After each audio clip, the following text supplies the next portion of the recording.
à Renault, une actualité sociale difficile hein, dans la fonderie de Bretagne. Il y a une centaine de salariés dans cette société qui est mise en vente par le groupe Renault dans le cadre de sa transformation.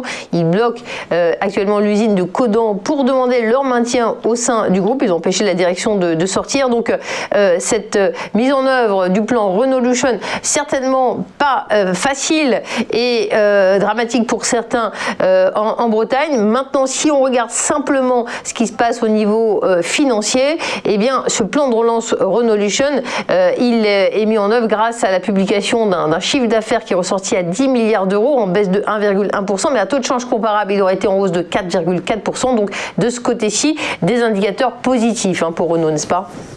Oui, tout à fait. Alors, bon, c'est clair, Renault est dans une situation quand même financière qui est très compliquée, tout le monde le sait. Elle est en plus dans un redéploiement de ses gammes. Il y a eu toute la problématique autour de son ancien PDG. Bref, Renault, on va dire, a fait l'actualité pour des raisons qui n'étaient pas très positives. Donc, elle souffre très lourdement. Et on voit sur le plan en fait boursier et sur le plan non financier, donc purement en analyse technique, on voit que alors on a eu en fait une envolée sur les valeurs allemandes, sur les valeurs automobiles allemandes ces dernières semaines. On voit qu'à l'inverse, Renault, qui rebondissait depuis donc maintenant plusieurs semaines, est en train de se replier. Donc autrement dit, les investisseurs sont en train de délaisser cette action. Donc est-ce qu'il faut croire les investisseurs ou est-ce qu'il faut croire le plan de relance du PDG? Moi je serais plutôt favorable au plan de relance du PDG. Je crois qu'il y a donc matière à voir un Renault rebondir. On a quand même une entreprise qui sur le plan de la voiture électrique est plutôt donc très en avance. Donc à un moment ou à un autre, ça va quand même se voir.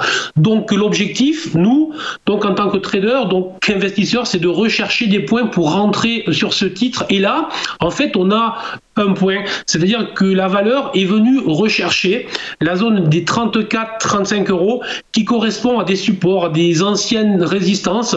Donc au niveau qui a été déjà travaillé et sur lequel les investisseurs étaient venus racheter.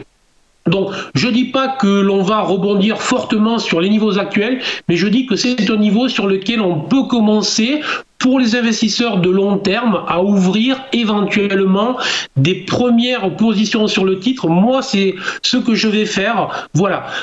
Pour une optique de trading plus active, plus rapide, plus agressif, ben là, on peut essayer de rentrer sur le niveau support, mais là, il faudra mettre un stop sous les 32 euros, car si jamais la valeur, l'action Renault venait sous les 32 euros, ça voudrait dire tout simplement que le support des 34 n'a pas du tout en fait intéressé les acheteurs et donc il faut sortir. Voilà, donc on est sur des niveaux où je pense on peut se réintéresser à cette valeur.